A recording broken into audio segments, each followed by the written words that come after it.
You ever struggled to communicate something that's quite complex in a simplified way so that it's accessible for all? Well, my next guest, Michelle, explains how to do that. Watch this video. Enjoy. Hi, and welcome back. And I've got the wonderful Michelle Power. And hi, Michelle. Hello, Rob. Good to have you join us. Thank you very much. Nice to be here, I think. Yeah, so you and I have known each other for a little while now, and we're working together in a coaching group that I facilitate. And you're involved in a really interesting world, which is to make the complicated simpler. Yes. So perhaps you could just explain or unpack that a bit for the audience. Okay. Well, I'm a copywriter, which essentially means I write all the words that you see anywhere, whether that's on a website or a brochure or even the name of a product on a pack. And the reason that I say I'm here to make things simpler is to help people to communicate with their audience. There's a lot of messages out there. We're all bombarded every day. So the skill is to engage with somebody really quickly and to say something that's going to be relevant. In business, we're making things that are intended to help other people or provide something that they want. So my job is to get across that benefit, that help, that reason why you're going to care as quickly as possible. The reader doesn't want to invest loads of time. It might have no interest for them. So, Yeah, and certainly in my world of selling businesses, I've been deluged over the past 2 decades with written content, sales prospectuses, and you lose the will to live. yeah, especially when it's a whole sea of grey. And when they use jargon, and, Yes. and they could use one short sentence instead of a paragraph of waffle. Yeah, So absolutely. that's Sorry. the world you occupy. Yeah, and so often my clients will say, oh, it's all right, my audience will understand this. And it's like, well, your peers definitely will, I'm no doubt about that, but you don't know your whole audience. And if you're putting out a service or something, the ultimate person that you're talking to may be the CEO or the financial director. They may not speak your language. So if you make what you say accessible to everybody, then you leave nobody out. And that way you can be sure Right. your audience understand it.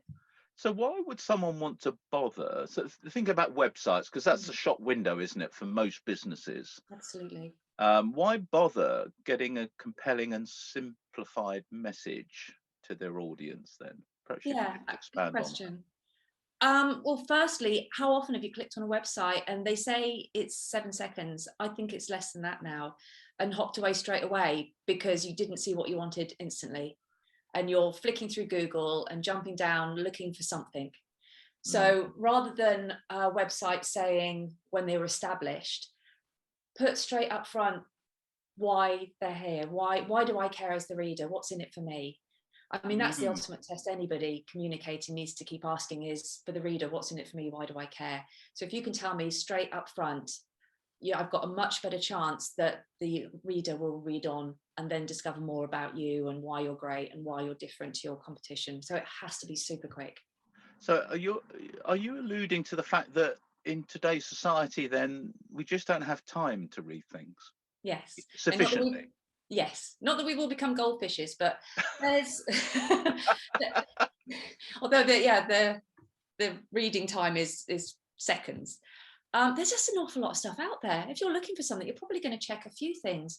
So you don't want to waste time on something that's wrong. So most of us are busy. We've got a lot of things we want to get done. You just want to find the answer quickly. So Yeah. the real skill in what I do, there's a great adage actually, if I had more time, I'd have written it shorter. The hardest thing you can do and the hardest thing in advertising is to write a headline for a product. You could always write a page of copy on it and craft it beautifully, but to distill why something's brilliant into a few words, it's really difficult, but so necessary. That's very true. I've noticed that when I've been involved a few times in the broadcast and media industry, to get something succinct in 30 seconds is really, really hard. Yeah. And I it's suppose, almost like the opposite of a story. Quite often with a story, you'll build up, you'll set the scene and you'll get to the punchline. It's absolutely the other way around. Start with the reason why I'm going to care, and then you can kind of set the scene afterwards. Yeah, and that must marry up quite neatly with your background professionally is advertising. So to get something into a 30-second advert or just a poster, maybe you're going down the tube in London, you're going down the escalator, and you're just seeing for literally seconds, you're right, just that advert. You've got to communicate the message and create a hook. Yeah, absolutely. And that is incredibly difficult and a real skill. So yeah, I mean, if anyone ever works with anyone that says they're going to pay by the word, don't, because you'll be paying for waffle. If they can, just do it, it's 3 words, but that wasn't. Yeah, you don't pay by the word. It's the craft is in making it succinct and memorable. So the key answer then to why bother getting a compelling and yet simplified message is that people will move on. Yeah. If it doesn't grab someone almost instantly, you've probably lost them. Wow.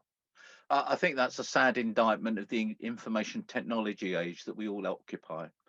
I know when I was in banking, in my early years in the banking industry, I had a sales guy come to me in the mid-80s, and he said, computers in the office and in the home will revolutionize society. We'll have so much leisure time, so much spare time. We won't know what to do with it once computers fill our world.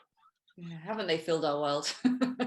I think he might have exaggerated or lied a bit there. Yeah. We are just as busy as we were in Victorian times. We're just doing other stuff. Yeah. Long working days, weekends for many people don't exist. Yeah. Particularly if they're business owners. Yeah, sad but true. Yeah. Yeah. Okay.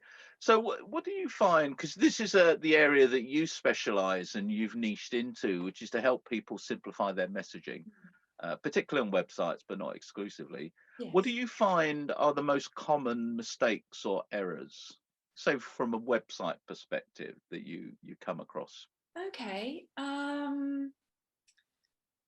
One thing that we all do naturally when we're talking about ourselves and our product is we or our. We do this, we will turn it around in that time, we. Whereas actually, it's much more engaging if you were to try and turn things around. So again, putting yourself in your reader's shoes, you could have an answer in 60 seconds rather than we can process this in 60 seconds. It's Right. Okay. Yeah. so yeah, putting it into a way that's a benefit for the reader, why they should care. Why should I care that you can do something in 60 seconds? Because I'm going to get it instantly. Okay, now there's a benefit for me. Now I'm interested.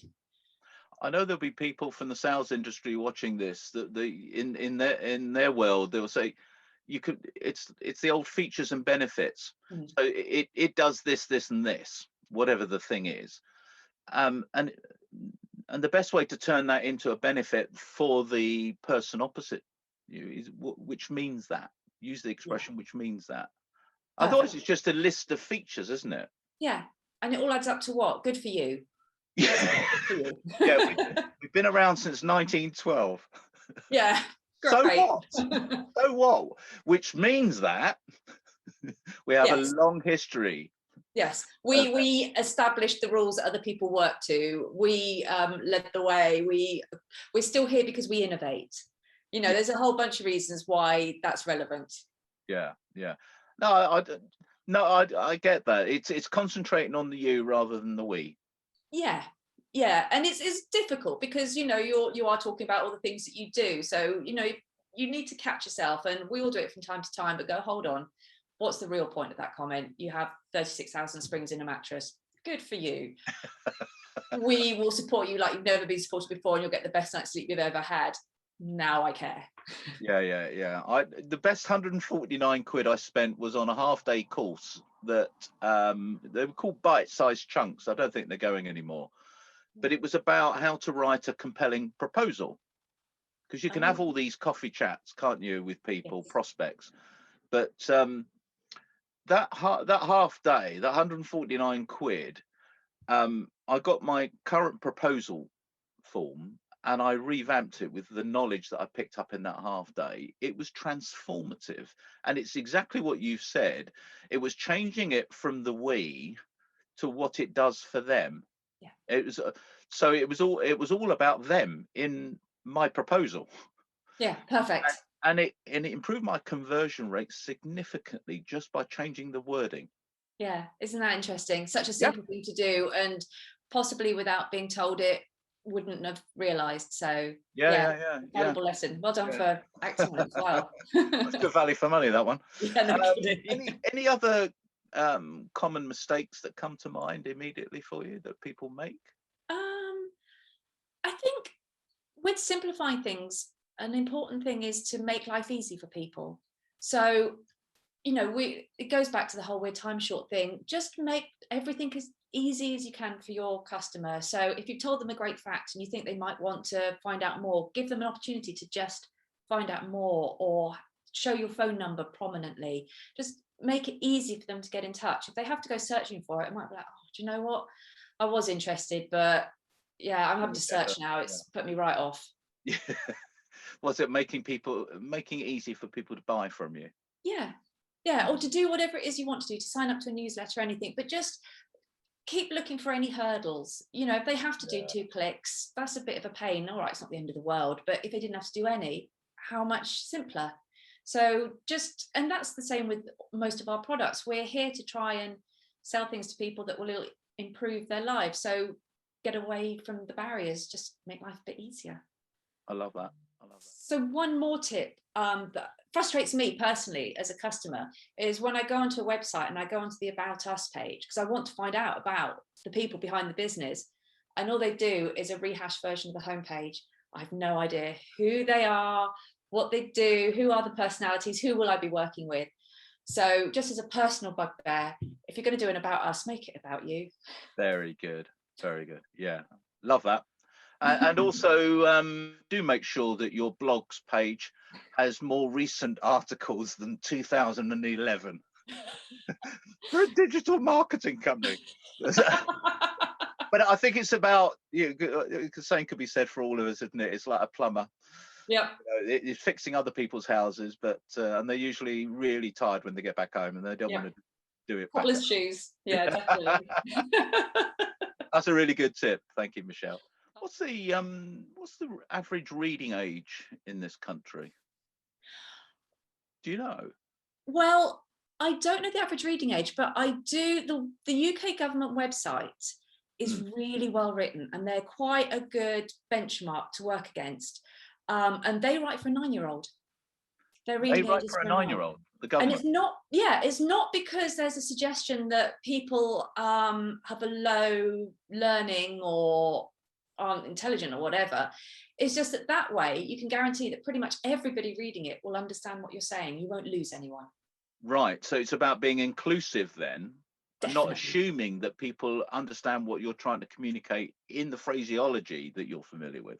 Definitely. And I think some people have a tendency to show off a little bit. They know all the proper terms and the lingo and everything.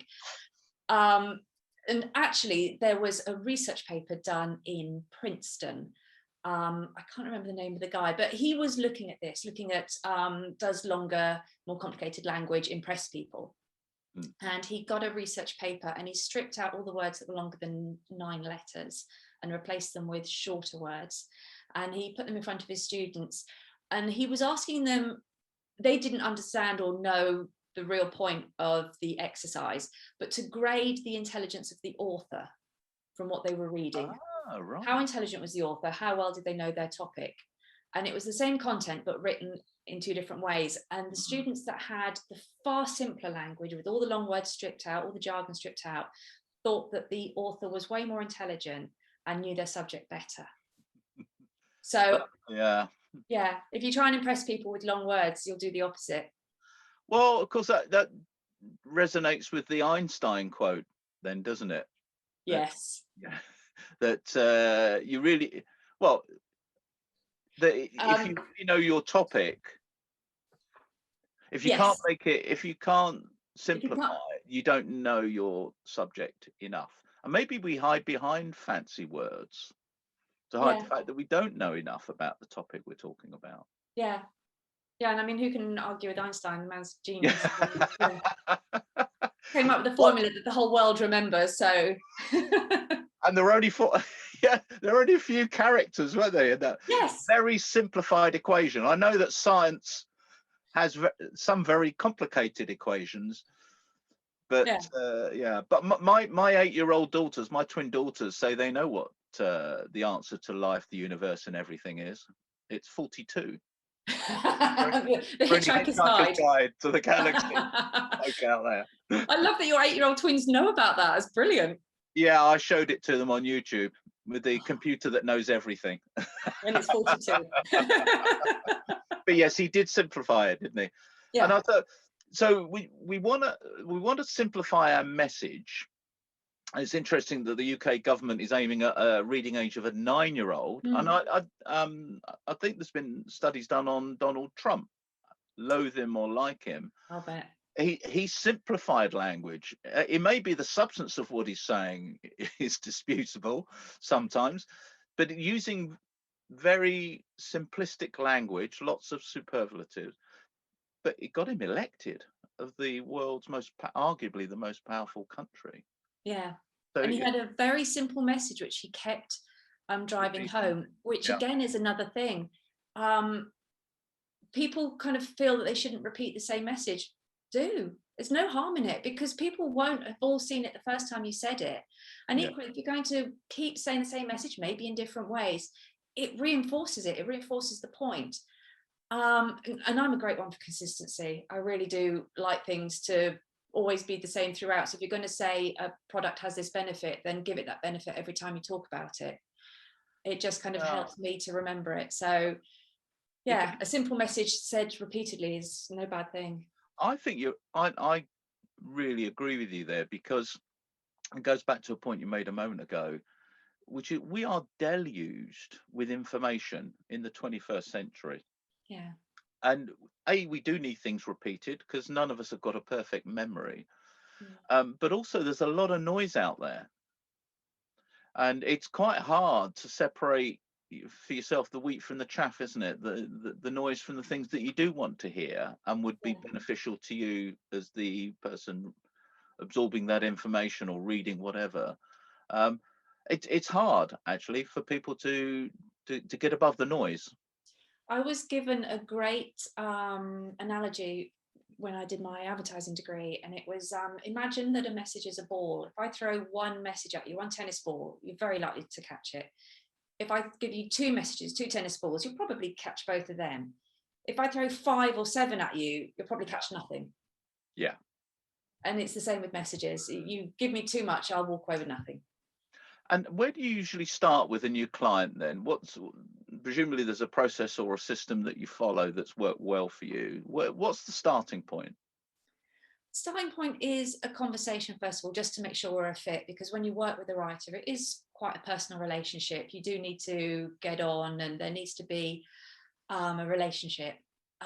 When we realize that, what I do can benefit them, and that they would like to work with me, I send them a document to fill in, which is just a kind of overarching brief, what they want to achieve, who their audience is, who we're talking to, why they're great at whatever it is they do. So that gives me a good understanding, and then we can get into the detail. In the first conversation, it might turn out that they're looking for something a bit different, in which case there's a lot of writers out there, and I know a lot of writers. Equally, there's a lot of work, so we will share work. If I don't feel like I'm the right person for them, but I know someone who I think would be a better fit, then I'm always happy to kind of recommend. But equally, it's nice to kind of get to know that person first, build a relationship, and then you can get into the detail and then ask a load of questions. So yeah, the more I understand about them and what makes them different and how they work and how they speak, because I need to capture their tone of voice as well, the better. Yeah, it is about, because I've had a couple of people that have written for me.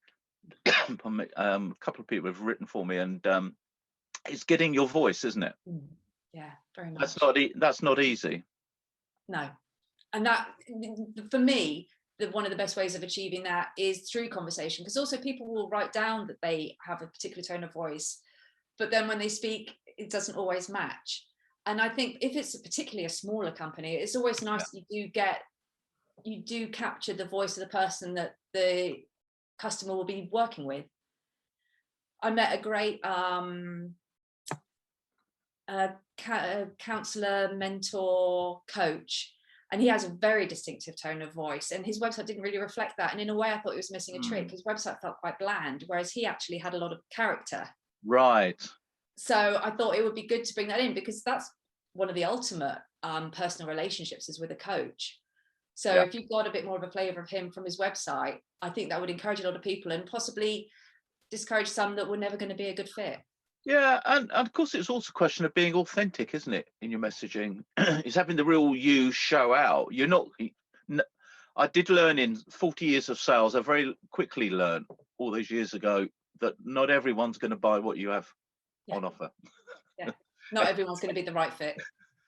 In fact, we only, as salespeople, we only sell to a tiny proportion of the world's population. Yeah, It's a sobering thought, really. But it is about being authentic and having the authentic you come out in the written form. Definitely. I think anyone that does otherwise is just going to be a slower fail. When people realize they've been a bit hoodwinked, you're not just going to lose them. It leaves a sour taste in the mouth. So yeah. Well, look, thank you for your pearls of wisdom. How can people get in touch with you if they're looking to simplify their messaging to their target audience? What's the best ways of getting hold of you? I have a website with all of my contact details on, but probably LinkedIn is one of the best ways as well, and all my contacts are there. I need to put up more recent work, as probably does everybody, but I generally respond very quickly to both. Yeah, so we'll put Michelle's email address and website at the end of this video. But yeah, LinkedIn is probably a nice way to an initial contact. And is there one last golden tip that you would share with the audience? Maybe a quick win or a quick fix that would give them some value on their website. Make sure your contact details are really easy to find. Right. Yeah, it sounds obvious, doesn't it? And I'm laughing, but you must see it, that they're hidden away. How to get hold of that person. Yeah, I mean, I could give you half a dozen. I mean, have call to actions, go through, keep asking yourself, could I make this simpler? Could I make this easier? Yeah. They need to phone me to do such. They won't. But it's invaluable to get an independent person like you that knows their subject matter. And it is good to have an independent pair of eyes, because often as the business owner, we miss things. And we've been used to it for years, so we can miss the bleeding obvious, as my friend Alex Petty would say. Yes. And also that's quite a lot of the work that I do is, for instance, working with someone like you, I would, your subject inside and out. So quite often it's a case of someone will write something in their wonky bullet point, whatever English, and the spelling, the grammar doesn't matter. And then I can get it into some kind of order, I can rearrange, I can wordsmith. But for cost efficiency, if the customer does the brain dump, it saves them a whole heap of time, and they know their subject. So they can get on selling their own products and services. Exactly. Michelle, thank you. You've been a wonderful guest. Thank you for your time and sharing those pearls of wisdom with us and the audience. Thank you very much, Rob. All right, take care. Bye-bye. Bye.